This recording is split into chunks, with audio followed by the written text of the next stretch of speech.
Good morning, world. Good morning, beautiful people. Hi, everyone. If you are there and are just starting to connect with this video, just click and join us because it's going to be awesome.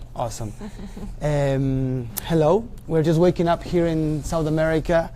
My name is Akahi. This is Camila. Hello. So good to be here with you, and welcome. Welcome to our lives. Welcome to our video. Welcome to this awesome day.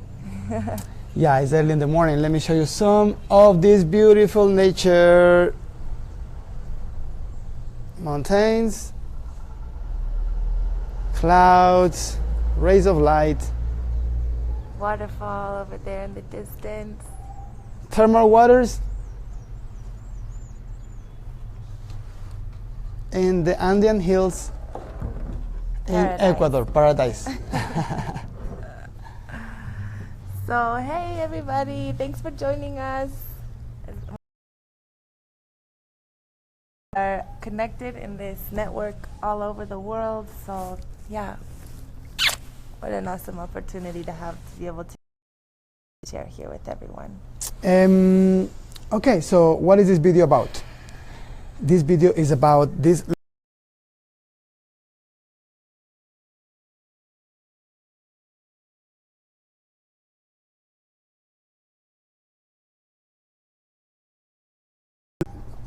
Okay, maybe here.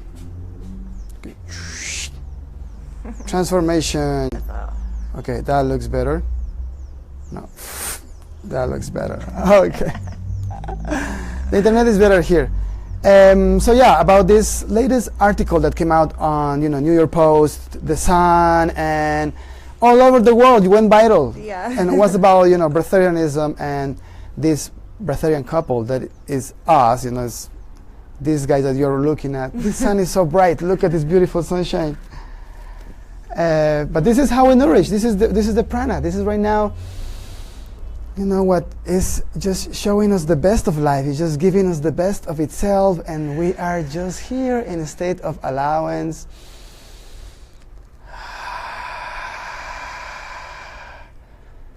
Letting the eyes.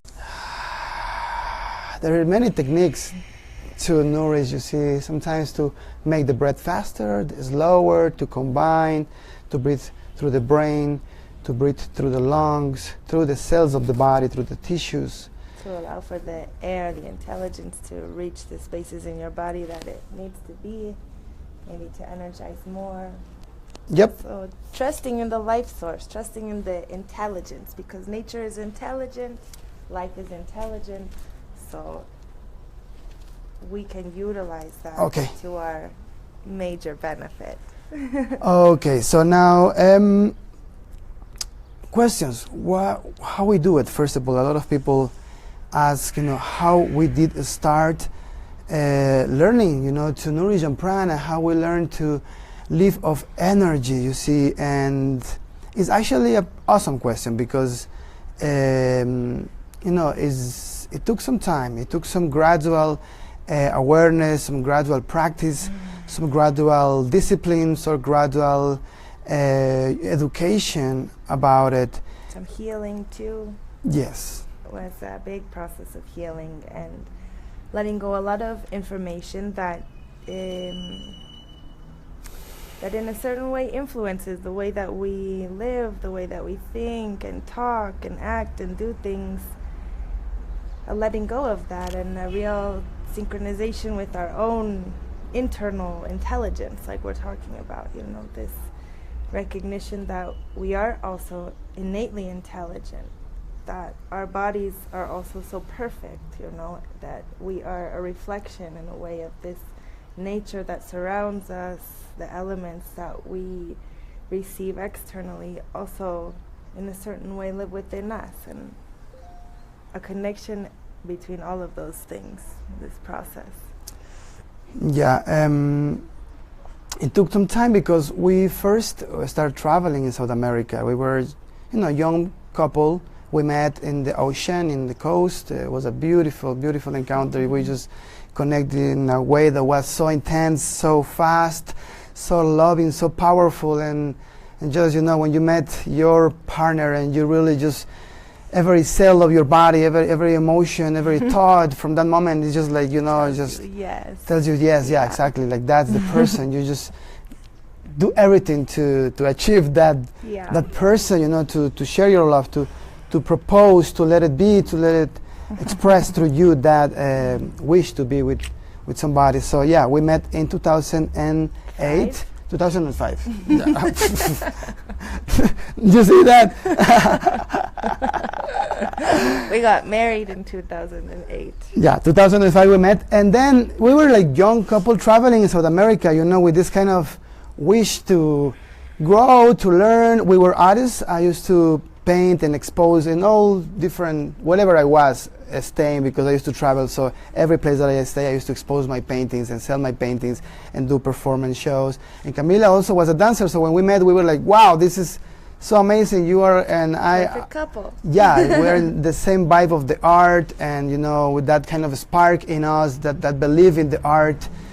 And yeah, from that, the life just connect us and move us forward, because always was like a boom, like a you know, was when awesome. you have like we both had that wish to find each other, you know, and also to be able to grow with that partner, to be with someone who you could explore your love, and you could also become that person, you know, who you were meant to be, to find your gifts and your talents and explore all of the different aspects that you want to explore in life, but do that with the person that you love, you know, the person who is your person.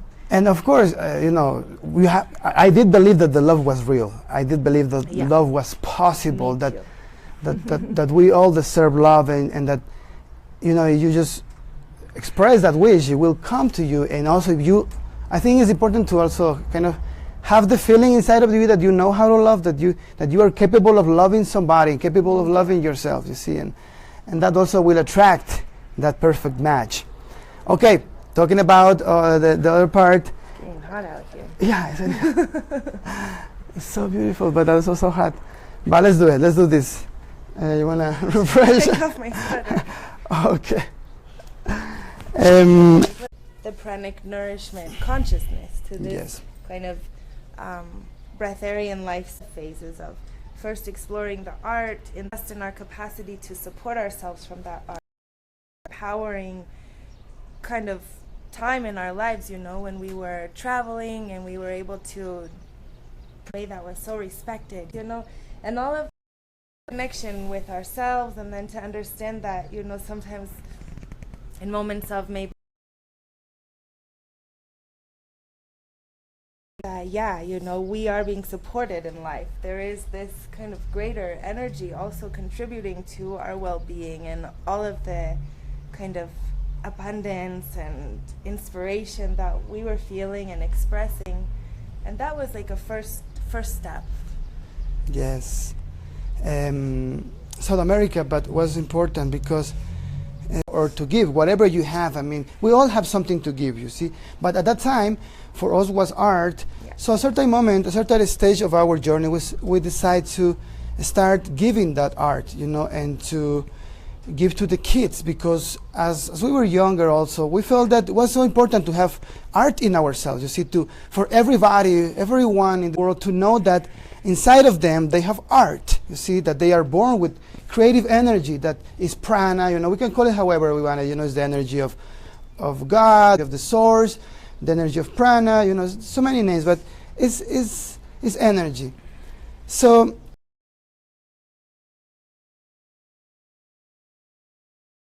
figured this in kids and other kids of the world, because we felt that if kids know this, they will feel empowered through their lives, so they can move in their lives empowered because they have art. So we start to teach to the kids, and all these very small rural towns in the jungle of Bolivia mostly, and in the Andean sides of Bolivia and Peru, in the Lake Titicaca and the floating islands, in the jungle of Bolivia and the Chapare, in the Amazon, close to the Amazon, in the Mamoré River. We met so many communities. We traveled in boat. We, you know,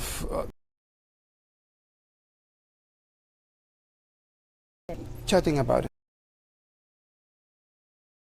Internet goes from one place to another. So maybe here is going to be better and quieter. Okay. Hey. Okay, I hope here is internet better. Oh yeah, better signal. So we were going to places where maybe art, and like self-expression and learning to express that creativity that you have within wasn't common. There were places that are very rural, maybe indigenous communities, people who have different priorities in life. They live in a different lifestyle completely, and so to have it was like a merging of two worlds when we would come into these communities, and we would teach painting and dance and yoga, acrobatics, so many beautiful puppets, theater, scenic arts. I mean, so many. We study art, so many kinds of art that you can imagine.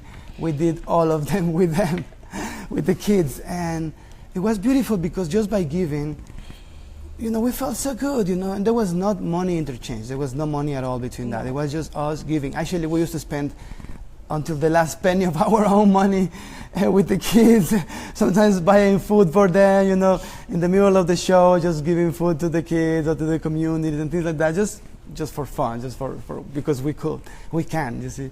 But it was awesome sometimes, but this kind of connection with the communities, with the earth, with the Pachamama, because in South America there is this knowledge, this awareness of the nature's energy that is called Pachamama.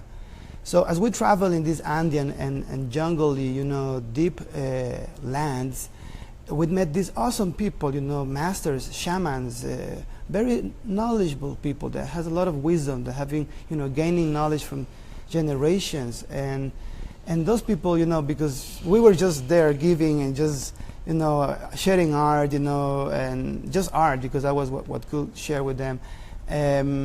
They felt that, that spark on us, or that wish, or that intention to share. Yeah, like a confidence, because oftentimes people go to those communities maybe and only want to take, like take a picture or document this lifestyle. And, it's always kind of a little bit taking. And we were polarizing that. We're like, no, we just want to come here and give. We want to be here, experience also, enrich our lives, of course, but at the same time, it's that interaction which was so enriching and so empowering for everyone. And so, for the elders, or the wise people of those communities, they were like, oh yeah, these jóvenes, these young people are different. They're bringing a different kind of message. They're showing us a different part of that modern world. Yes, because anybody that goes to that kind of communities is seen like a foreigner or like a gringo. So they have that kind of mentality because they're so close-minded. But we travel and we teach to so many towns, and as we did this, we were also learning, to connect with the earth, with the spirit of nature. We were in the middle of the jungle, camping all the time, camping close to the river. We used to travel and look for the river, and just try to camp the closer to the river possible. Yeah. And we did this, at that time we used to eat, because I'm talking about before we did the conversion to pranic living, or to live off energy.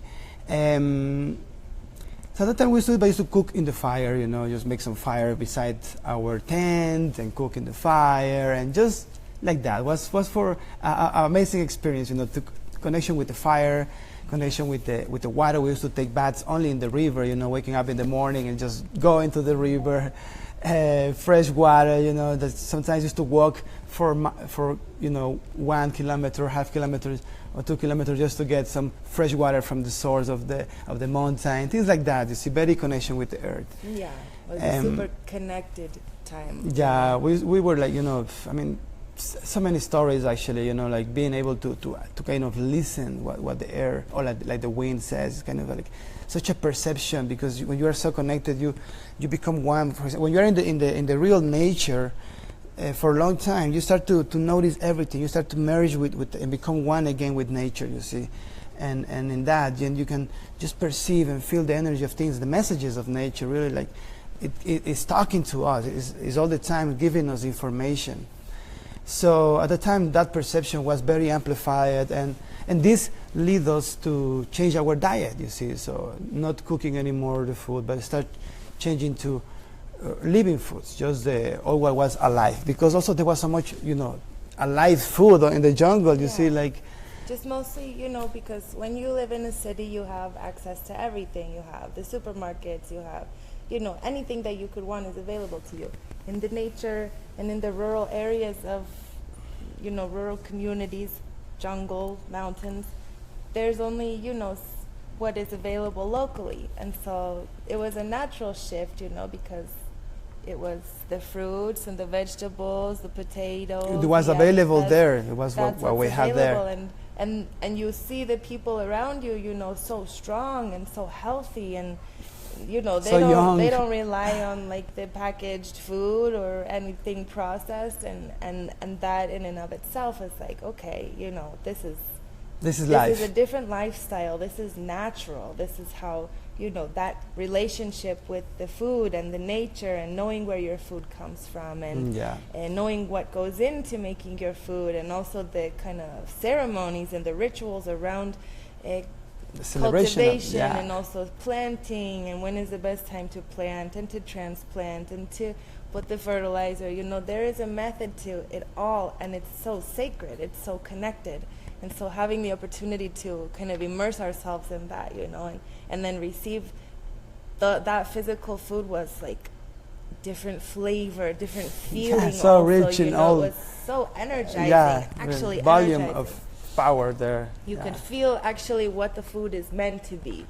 Beyond the kind of like consumerism of it. Yeah. You could feel the actual energy that you receive from and that was the key. That's the essence. That's the essence, because as we need to go back to.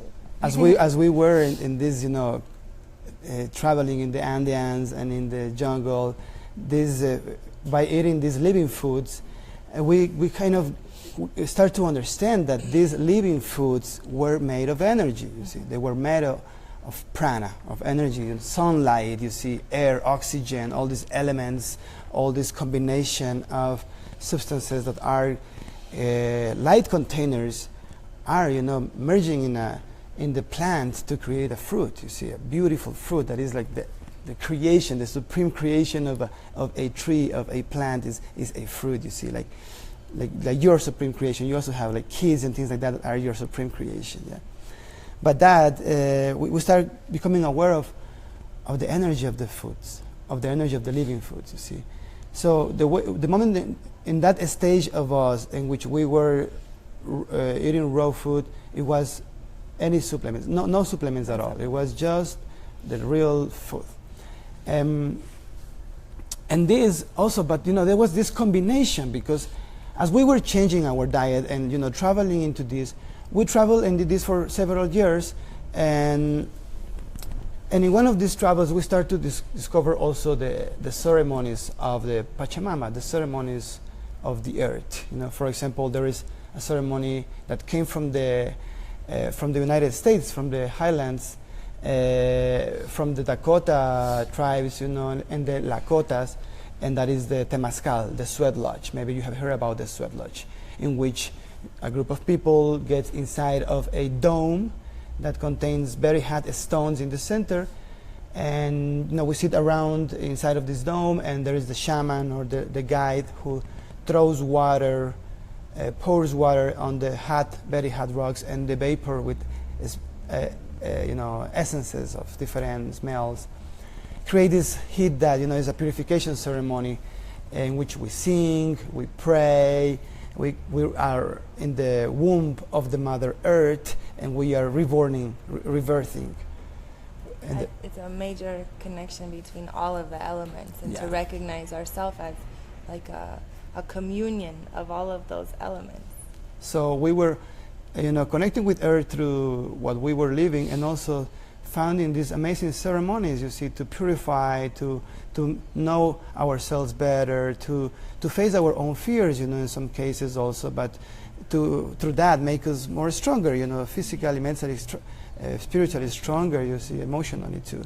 So then we found, for example, also the cactus of the San Pedro. That is a cactus that is one of the sacred cactus of the Andean lands. You see, this cactus has been used for many, many years, centuries, generations, from shamans and legacies that after taking this, the cactus, you access parts of yourself that lead you to a state of self-awareness. Yeah? You start to become self-aware of you and the energy around you, and it's like a trip, we can say, but it's a very healthy one, because it's with yourself. So you start kind of understanding yourself better.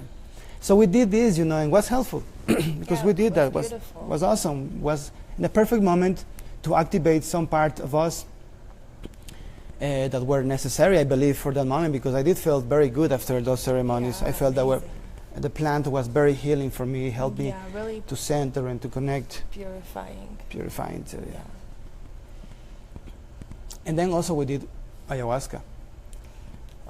One time, and was amazing too, with the right person, in the right way, with the right people, allowing for our heart to guide us to the perfect moment. We did it after many invitations, many people that wanted to invite us and all of that opportunities, but we just felt that the right person will come, and after many years the person came and we did a ceremony. It was amazing. It was very good, very uplifting, very centering, very messaging, giving a lot of answers by itself. So as you can kind of see, there's so many things that we could share about our life, the stories and the amazing things that we've lived, because we've lived a lot of things. But as you can see, this, like all of our lives, has been a process, So to where we are now and where we were 10, 15 years ago, it's been a gradual shift. Our consciousness evolves. The things that we like, that we feel attracted to, also evolve, as our awareness becomes more in tune with ourselves and with giving the best to ourselves, and maybe not necessarily caring so much to please other people or to fit into a certain box or to achieve a certain status. We're able to really connect with what we are supposed to be living, each one of us authentically, because that's the thing too, is we have our experiences and we're sharing with you a bit of how we've arrived to this point, but you also have your experiences, and it's important to value what each one of us individually and authentically lives, because that's what we're supposed to be living in our lives, it's everybody has their path, everybody has their life. Yeah, it's a long story actually, because so many things that we did. I mean, because it wasn't just from one week to the next week. Yeah, and but yeah. So let's make it short. Okay, let's speed up this thing. Okay. Fast forward. So then, after connecting with the earth, learning about natural medicine, sacred plants also, and ceremonies, meeting many shamans and going to very sacred places like Machu Picchu, Tiahuanaco, all of these, already changing our diet to living foods. Then we encounter pranic living through a friend. There was Camila have already heard about it before when we were in Ecuador, in Vilcabamba, the Sacred Valley. But then when we went to Bolivia, we actually met a woman from Argentina that she was going to do it. She was looking for a place in which she can rent and do her 21-day process. At the time, it was a 21-day process. Now it's only 8 days. But yeah, she did so she rented the place and she did the 21-day process. And we were able to kind of, feel that, to accompany that in a certain way. We were accompanying her, she knew us, she knew that we were, supporting her in her journey. There was another friend of her that came to also accompany her and take care of her while she was doing her 21-day process that includes fast. Switching. And by us seeing that woman, going through it and feeling well, you see, because she did 7 days and then the 14 days drinking juices, and she was like, wow, this is amazing. And I was able to feel through her also that she was fine, that she was glowing, her eyes very bright, she was going to deep purification also. She lost some weight, not too much, but it was doable. She did it. She made it. And with Camila, we were like, wow, this is amazing, she's doing it. I mean, it was surprising for us because, the determination that she had, the focus, the giving everything, that she had and that she put in the process was amazing also. And for us to see her going through was like, wow, so inspirational. Yeah, I was really inspired. So then, but in those days of her 21 days, I was like, I want to try this thing. So I did 4 days by myself. I did 1 day not drinking anything, and then 3 days only drinking juices. Just to try, you see how it was. It was my first fast in my entire life without any, just go for it. I did it like that. Because I had that confidence in my body. I was very strong and confident, living in nature, so I had that power in me. And I still have it, but at the time I was just discovering it. So I did it, and after that, I felt so good, so cleansed, so, refreshed, so light. And somehow I started to meditate in those days. I kind of, try to breathe, try to meditate. And I felt some energy flowing, some awesome energy flowing through my body, you see. I was just opening my awareness to it, and I felt energy, you see. Well, wow, there is something there. Something is there that I'm starting to tap. So after that, I felt inspired to do the 21-day process with Camila. We talked about it. We're like, let's do this. She wanted, I wanted, and we did it together in March 2008. We prepared, we prepared for about 8 months. Yeah. We chose the location where we wanted to do it. We prepared ourselves physically, emotionally, and it was a really gradual process also. So by the time we reached the moment of beginning our 21-day process, we had let go of so many things already. We didn't just go from one day to the next, like regular living into that. I mean, the transition had been regular, had been normal for us. It was the kind of the natural evolution or unfolding of our lives. And it was smooth. It was a smooth transition. Very happy transition. Yeah. Like not noticing it. Like we don't even we're realizing how fast this evolution of consciousness or evolution of ourselves was speeding up. And when we decide to undergo the 21-day process, we were absolutely ready. We were like, in the day that we started, like, this is the day. Let's do it. Let's start. Like, so happy to start. And also, I think that it was easy for us, the transition, because our focus was never on the elimination of food. Yeah. So there wasn't like a huge internal battle of like, oh, I want to eat something, but I can't because I don't want to be eating, That was never a part of it for us. And it still isn't a part, Like the food aspect for us is just this incredibly small detail that the world has been kind of like mystified by. And so to tell you, that was never the goal. The goal was never to like stop eating or even to eat less. We just, for me just personally, felt the body. I wanted to heal things in my body. I struggled a lot with painful periods, like a lot of women do. And I felt like this was an amazing opportunity to kind of like clear out the information that my body contained. And that's exactly what it did. That 21-day process was the beginning of that profound healing process, but I completely rejuvenated my reproductive system. I know only health in that aspect of my life now. And so, to be able to look beyond the correlation between breatharianism and not eating is a real gift for all of us, because once you do that, you recognize just how infinite this pool of energy is,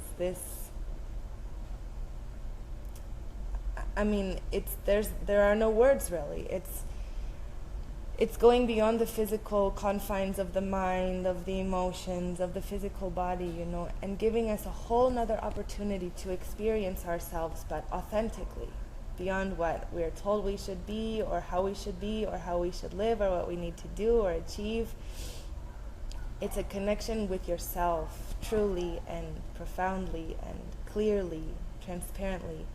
And so, yeah, so that you know that this has never been about the food, or about limitations, or about fitting into a certain box or definition.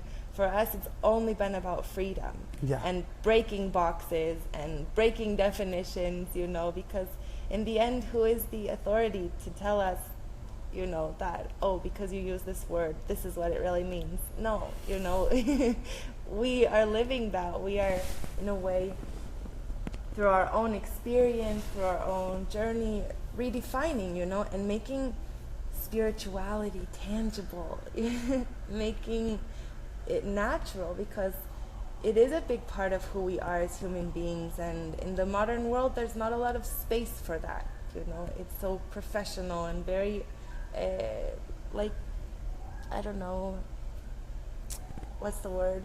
Yeah, it's kind of limited. You see, it's not seen in a big eye. You see, it's like it's not so integral in the society. But gradually, we are, you know, just you and all the people that, you know, somehow feel this energy in their lives, and will continue to feel. You know, we can bring this to this beautiful world. You know, and yeah, we are just, as Camila shared, it has been a beautiful journey. So many stages, so many, you know, segments of growth, beautiful, never about food, always about health, well-being, personal growth, happiness, you know, finding our true purpose in life, allowing for this beautiful energy to guide us in life, you know, to tell us, you know, to our intelligence, you know, to refine all this information, and to found the best, you know, of this world, and to enjoy the good things of life. Yeah, to learn to be also compassionate, you know, that not everybody lives in the way that you live, or think that they should live, and that's also okay, you know, to be compassionate, to be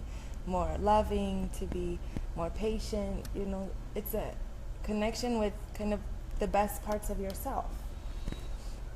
Yeah, so it was, you know, a gradual process, a very happy process, with intention of health, well-being, joy, and that's the essence of this, and that's the benefits of pranic living and breatharianism, you see, because it's not about not eating, as Camila mentioned, but beyond that, there is so much benefits, you see, like infinite benefits, that we can all receive what is the right benefit for you. I mean, maybe you will receive this benefit, you will receive other people will receive another benefit, you see, but each person will receive the benefit that requires to bring his life to the next level, to improve its life, because this is a current of well-being. It's like a source of energy of well-being, you see, and when you connect with the energy of well-being, it will take you to the well-being, because that's the only destination that it has. That's the intelligence that contains this energy to lead you to the well-being. So. And why? Because breatharian, you know, the word in itself is saying, you know, it's breath. Breatharian. So like two words into one, actually. Yeah. I mean, the focus in the breath and the air, you know, and so to be able to utilize that source of energy to purify our mind, you know, to calm our thoughts, to subside the movement of the mind that can be so much, to also calm our emotions. Such a peace of mind. You gain such a peace of mind. Wow. It's like, because I mean, in the 8-day process, for example, in the 21-day process and in the 8-day process, that is a new process, there is some days in which some people choose to do dry fast for 3 days. I mean, there is 8 days, but there is 3 days in which you can do water fast or dry fast or juice fast. And in those days, there is so much mental clarity that is gained from people. It's like, you know, by not eating and not putting all this information in the body has a chance to kind of reset, you see, and erase all that cloud of thoughts, you know, overthinking. Accumulation of, And not only thoughts, but also emotions, you see, and also physical illnesses, because there is a relief in so many layers, and that is like, you know, I just see such a clarity of mind and peace of emotion. So many, I mean, so many benefits. It's just amazing. And physically, you know, the physical body then responds to that. When we clear our mind, when we clear our emotions, the physical body is the demonstration of everything that's happening internally. And so when people rejuvenate, wow, it's amazing, the rejuvenation. Yeah, and heal, you know, like in my case, how I'm sharing with you, you know, it was like generations and generations of pain and suffering that finally I was like, I don't want to live with that anymore, and I definitely don't want my kids to have that experience. So what can I do to kind of like stop the train and sweep out all of the garbage, you know, and everything that's, and that's the connection to this energy source, to the breath, you know. It gives us the capacity to heal physically, mentally, emotionally, to connect to ourselves spiritually, to create a more loving relationship, a more healthy relationship with ourselves and what we choose for ourselves, who we choose to be around, what experiences we choose, you know. It's about kind of like taking the reins and becoming the conscious creator of your life. And so if you only want to focus on the aspect of the food, you're missing out on a whole lot of gifts that life has waiting for you. Yeah, definitely. So yeah, just if you want to learn, you know, like tools, we actually, our battery is running off, you know, so maybe you just want to cut down in a few minutes, but we would like to share with you guys some awesome tools about how to do this, you see, how to actually start practicing it and gaining energy, you know, through the breath and through the perception of the energy around you, that we teach so many techniques. So keep updated, okay? This has been a video about, you know, the journey, you know, some brief sharing about, you know, this long time journey that took us to understand, to integrate, to master Breatharianism and Pranic living, yeah? And now we have simplified all that time that we learned all these amazing tools and you know, stuff. We have combined it, you know, into our programs. We have put it together into these amazing video courses and retreats that we share in, you know, San Francisco and Ecuador, Costa Rica, and Europe also. And in those programs, this contain this technology, the technology of the breath that helps us to reprogram our bodies to be able to live off energy. We all are living from energy. Yeah. I mean, that's we are already. undeniable. Yeah, that's a good clarification. And it's difficult sometimes when science hasn't kind of proven what we're already living, you know, we're all living from energy. But the more aware and the more conscious we can be is the better, you know, because then we can actually receive more benefits, we can be healthier, we can be happier, we can feel more complete, you know, and that's what this is about. It's not necessarily depending so much on the external world, but recognizing ourselves as powerful co-creators. Yeah, so there is some people sharing some questions. Hi Tamara, beautiful. Oh, this Jan, Esther, Susana. Also, you Krasimira, know, we want you guys to just Sierra, feel us who we are, you know. Malka, awesome stuff, awesome people. We know that, you know, we have been kind of put in a certain light here in the media in these days, which is also awesome to have the opportunity for like alternative ways of living to be into the mainstream, you know, wow, that's an amazing thing. It is. But, you know, feel us, who we are, look at our eyes, you know, we're smiling, we're healthy, we're happy, we're really balanced, you know. So this is not to take anything to any extreme, but rather to just get into better contact with yourself and, yeah, to love yourself, to feel happy, to feel free. So until the next, we keep sharing, so be updated, you know, just keep following this page, and we want to, the next level is coming, you know. This is amazing that mainstream has now finally opened their eyes to this possibility of nourishing our bodies through the breath from the cosmic energy, you see, from the energy of nature. So as now the collective consciousness has, you know, access these idea, this belief, this possibility, in the next year it will start a new phase of this, you see. And I hope that science, instead of kind of being skeptical about it, they start to investigate, they start to do research on this, because we have done some research, with our own bodies. We have some technology, and maybe you have heard about the GDV technology, and also some neurofeedback technology, just to see ourselves, how our body responds and how participants of our events respond to the energy. And it's not responding to not eating, it's responding to the energy. Studying the tools of consciousness that we use. So the breathing sessions, the techniques, the exercises, all of that, it's a combination of so many things that have been really precisely put into their places to create this outcome. But yeah, if you are an epigeneticist, or if you are a scientist who wants to, learn more about our work or to study with us, we are so open to that. Yeah, and actually they would be the best to do now, you see, just to really do some research and bring this possibility forward, because imagine how the future can be if we all can learn to live at least 50-50, 50% energy, prana, 50% food. Imagine just to have 50-50, two sources of energy that you can access. You will enjoy way more your food, because you will know that it's just there to give you pleasure, give you joy, and nourish you from that joy. And imagine all the resources too that we're going to save in the planet, all this climate change and all of this, related to food issues that this planet is facing now. And also the disparities between countries that have a lot of abundance and countries that have no abundance whatsoever. So, so many people are saying like, wow, if you have these tools, why don't you go teach the starving people, We would love to. We would absolutely love to, We try it, and we would like to try it again to go and keep. Yeah, we did actually. Tried to organize a free event in Kenya a few years ago, and there was no response. And so, everything happens in its perfect time, but the more each one of us can take control of our own lives, it's just one by one, the domino effect.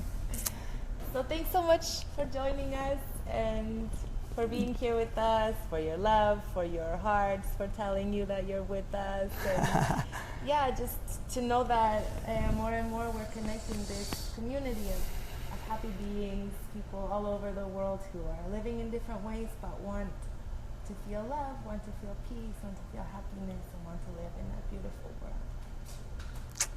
Let's take them to the outside to enjoy a little bit of nature. Okay, come on guys. Nature time.